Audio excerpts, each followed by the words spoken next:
Welcome to the Rock Fight, where we speak our truth, slay sacred cows, and sometimes agree to disagree. This is an outdoor podcast that aims for the head. I'm Colin True, and today it's a grab bag of outdoor topics that have been rattling around inside my head recently. We're going to hit a listener email, as well as tackle another story I heard about on a different podcast entirely. But before we get to that, here is your to-do list. First, subscribe to the show wherever you're listening. Then, rate the show 5 stars, please. After that, leave a quick comment or review on the podcast app where you are listening and are now subscribed. And lastly, head over to rockfight.co and sign up for our newsletter. Look, I know that sounds like a lot, but the team here at Rockfight is pumping out these episodes for your listening pleasure. All you have to do is support the shit out of us. And we appreciate each of you for checking out this show and the good work we're doing over at rockfight.co. All right, that's it. Let's start the show.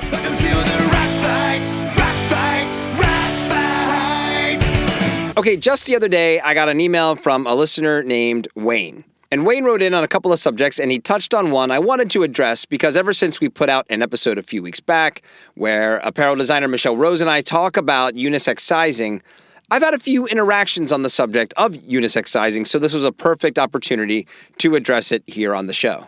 So in his email, Wayne writes, "My wife and I enjoy the Rock Fight, especially on our way to or from the trailhead. It's like listening to talk radio without the politics." Aw, thanks, Wayne and Wayne's wife. That's really what we're going for over here. He goes on. "But that's not why I'm throwing a sizable rock in your specific direction. My wife and I are in our 60s. We remember when 99.9% of gear was made for men. It took a long time for women's specific packs, climbing harnesses, sleeping bags, etc. to hit the market. Too long. My wife now has women's-specific packs and sleeping bags, and she likes that gear is made for a woman's body. Gear and clothes that fit her don't fit me, and vice versa. It's not just the size, height, and weight, it's body shape, something about hips and breasts. Our bodies are different. Look, if you're wearing outdoor clothing, walking your dog, or hanging out at the bar, fine, unisex sizing might work for you. If you're actually on belay or 10 miles into your run, you want activewear designed for your body. That's why a company as inclusive as Patagonia still makes men's and women's clothing. You can be inclusive and gender-affirming without throwing out decades of progress in clothing design. Feel free to throw a rock back at me. I have a vibranium shield for such an occasion." Wayne? Is your name Wayne? Is it Steve Rogers? Maybe Sam Wilson? Okay, well, first off, again, Wayne, thanks for the email. Like I said, I've heard about this from a couple of folks, so happy to jump back into the topic of unisex sizing. Because there's a common thing when we don't fully understand something and we take it to a logical conclusion. And from what I've learned, that's kind of what's happening here with unisex sizing. I'll fully admit that when I heard about unisex sizing, I did the exact same thing. When brands introduced gender-specific footwear, clothing, and gear like Wayne and his wife experienced, that was a really big deal. And I don't think there's anyone who wants to go backwards on something like that. But as I understand it, unisex sizing wouldn't be taking something away or eliminating men's and women's. It would be in addition to. Generally speaking, for a long time, active brands really only have had a handful of body types in mind when designing their products. Until recently, if you didn't fit into the mold of a skinny or super fit person, it would be tough to find products to support an active lifestyle. From what I understand, adding unisex sizing would simply increase options. I'm sure there are and will be brands who go exclusively with unisex sizing, but I can't picture a world where that's the only option from every brand. Even if you look at Backline, which was the brand that was highlighted by REI's blog that inspired the episode of the Rock Fight that we're talking about, they offer men's and women's specific bottoms. Their unisex size garments are their tops, where instead of men's and women's, they offer 2 options called contoured and straight cut performance that are more personal to body shape regardless of gender. Like I said, when I heard about unisex sizing for performance garments, my eyebrow raised in a dubious manner. But then I learned that there are real practical applications for consumers and, like we discussed in the original episode, manufacturing as well. But the way that Wayne brings it up in his email is understandable, and I'd encourage everyone to dig a little deeper on the topic and seek out the brands and goods that are already out there using unisex sizing to see that we're not losing anything, and that some folks are actually gaining a lot from a development like this. Okay, let's move on to our second topic from the grab bag, and it's also from Wayne. Wayne and Wayne's wife are just straight killing it, and you can too. Send your emails and questions and feedback to myrockfight@gmail.com. Okay, also in Wayne's email, he raised some concerns around a recent experience he had with boot maker Vask. So Wayne writes, "I bought a pair of Vask Men's Breeze LT GTX boots. Great boots, but the sole was wearing through. I reached out to Vask about getting the boots resold. They said, We do not offer repairs at our warehouse on the Vask line. For any potential repair options, we recommend contacting our authorized Vask repair shop, Dave Page, who I believe is in Seattle, if I'm not mistaken. Anyway, Wayne contacted Dave Page, and he said that the Breeze is not a resolable model. And he goes on to write, first, it is rather pathetic that Vask could not answer the question. And second, the boot's next stop after I'm finished with them is the landfill. Too much of the gear we buy is designed to fail. Houdini and Patagonia are trying to make headway on this with clothing, but I don't see much happening with hard goods. Again, Wayne, thank you for the email, and thank you for listening to the show. So on this one, it's funny that I got this email from Wayne because literally today I had a conversation with Justin Hausman about what we're doing about, let's call them soft hiking boots or shoes. Not that long ago, running shoes were almost entirely road shoes. Trail running didn't really start to gain traction as a category until about the early 2000s, and even then, a lot of early trail runners were Innovates and Montrail, and those were burly shoes. So your trail choices were basically running shoes like Asics, softer boots from a brand like Merrell, or a full-grain leather boot like a Vask Sundowner. Since then, trail runners have grown exponentially to the point where I don't really know why anyone would prefer to wear that mid-tier soft boot anymore, even though there are plenty of brands that play in that category like Keen, Oboz, and even Hoka and On have boots now. On a recent Gear and Beer episode of The Rock Fight, Justin talked about his affinity for hiking in boots, specifically full-grain leather hiking boots that you have to break in, and you can get them resold, and it made me reflect about that middle-of-the-pack soft hiking boot because trail runners have supplanted the need for those boots. The Vask Breezes that Wayne bought, the Merrell Moabs, the Keen Targis, the Oboz Bridgers, all of those boots at this point seem like overbuilt trail runners. And that means they come with all of the same disposable qualities that running shoes come with, as Wayne found out when he tried to do the right thing with his Vask Breezes. Now, before you write into myrockfight@gmail.com to defend your love for light hiking boots, which you should absolutely do, by the way, I'm not judging your preferences. These brands continue to make all of these shoes, so clearly there are consumers who want to buy them.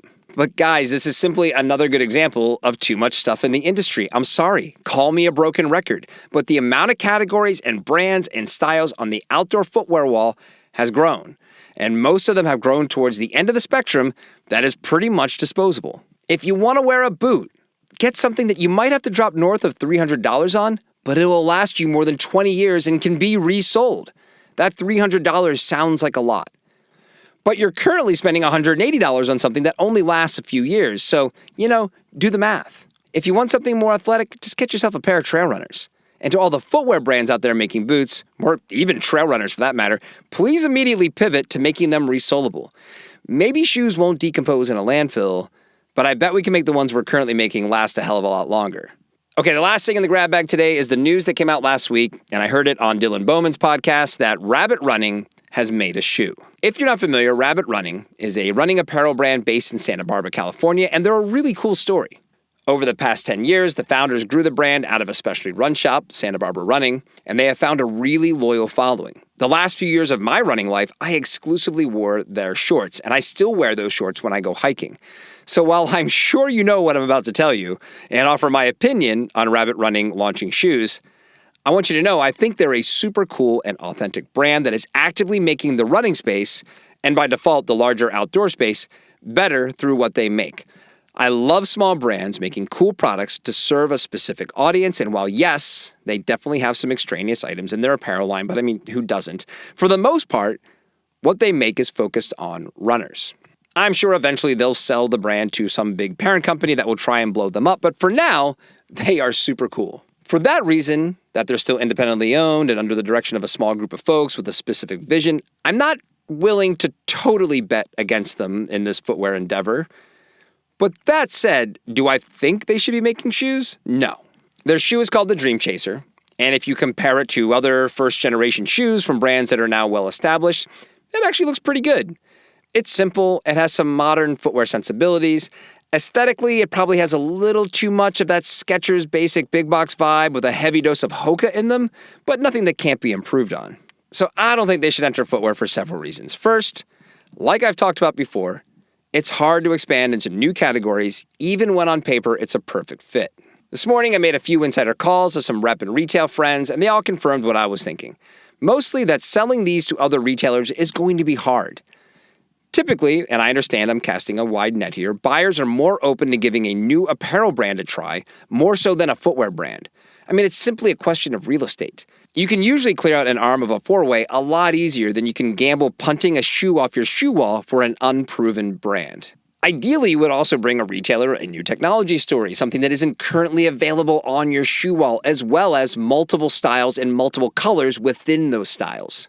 Way back when I was tech repping and I'd walk into a retailer and see only one Dingleberry Timberland on their shoe wall, lost in a sea of other brands, all of whom had 2 to 6 different models to give customers a bunch of choices, it was like I could see the Grim Reaper hovering just behind my one lonely shoe. Like, unless we somehow talked these folks into carrying just a few more of our styles, then the end was coming. It just hadn't arrived yet. And who knows, maybe they simply want to sell directly to consumers, but based on what I know about footwear manufacturing minimums, that seems like it would be a poor strategy.